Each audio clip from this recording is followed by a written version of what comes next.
One of the most frequent questions that I get concerns chemotherapy.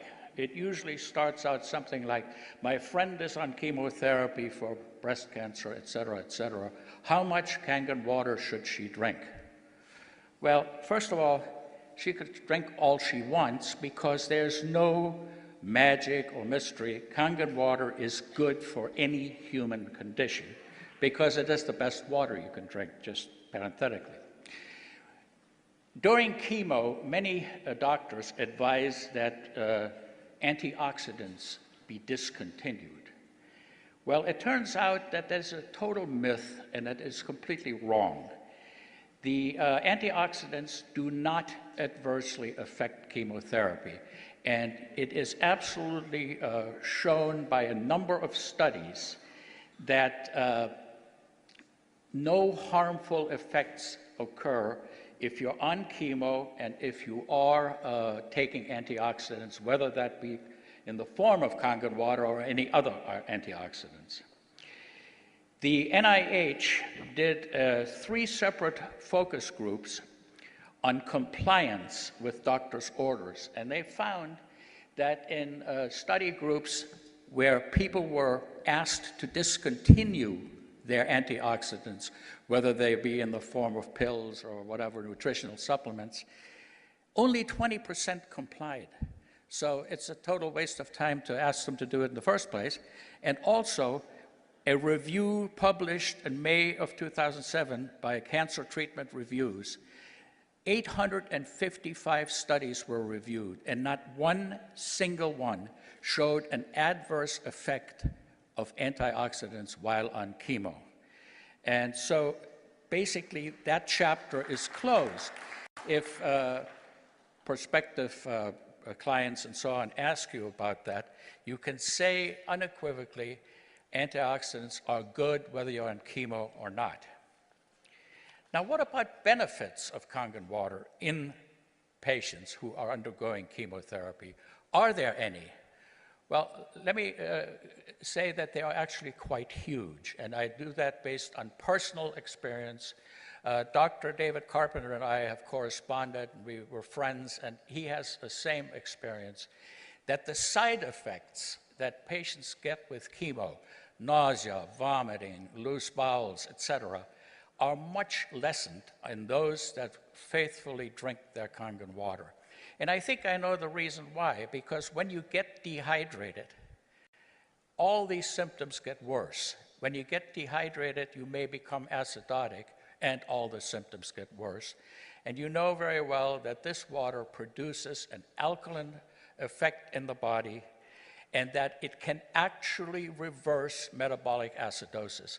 This has been proven without any doubt in laboratory studies on mammal animals that were rendered profoundly acidotic, and the acidosis was reversed virtually instantly by the administration of Kangen water. So the benefit in chemotherapy of drinking Kangen water is huge.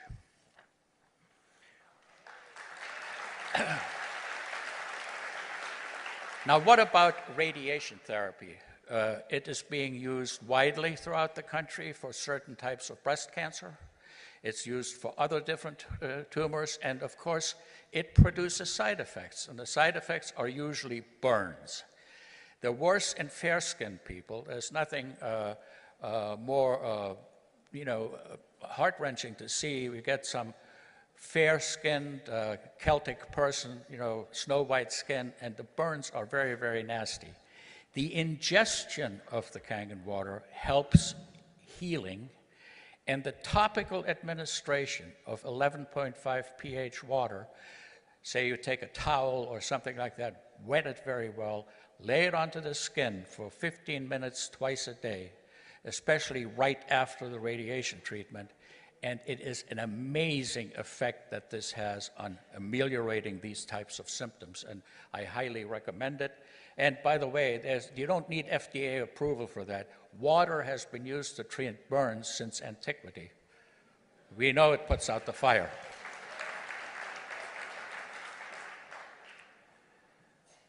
Another question. I have a prospect who has cancer.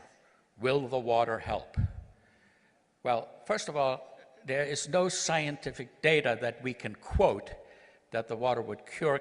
However, because the product promotes wellness, because the product gives us good hydration, and good hydration makes people feel better, people with cancer should drink all they possibly can because it will make them feel better about themselves and also improve their sense of well-being, which is, as far as I'm concerned, the best thing that you can do when you have a miserable disease. Now, here's another question, and this has been battered around a number of times and asked in different forms, which is the following. Can you become too alkaline by drinking too much Kangen water? And the answer is absolutely no way. Our bodies have a very, very efficient mechanism of dealing with acid. And there are two pathways, one through the lungs and the other through the... Now, organ transplants. That's a frequent question. My prospect doesn't want to drink the water because she had a kidney transplant and will think it will interfere with her anti-rejection medicine. Well, let me say this. I don't know of any medicine that Kangen water interferes with. I think that's a total myth. In fact, I have now met 3 heart transplant patients who are in the Kangen water family and multiple people with kidney transplants. And there's absolutely no way in which they have been adversely affected. Waterly. So, organ transplants, Kangen water, totally compatible. And then there is a list, I'll just tell you a quick list of conditions that I've been asked about and have been asked to advise on how much and what pH water to drink. These are by no means all of them, but lung, liver, and bone cancer, leukemia, melanoma, brain tumors, Hodgkin's disease, pancreatic cancer, colon cancer, stomach cancer, ovarian cancer, uterine cancer, throat cancer, breast cancer, bladder cancer, prostate cancer, and myeloma, and others. And the answer is all the same for all of them. The water is good to hydrate people who are chronically dehydrated, which most cancer patients are. It does not cure the cancer, but it definitely can't hurt, and it might just make you feel better.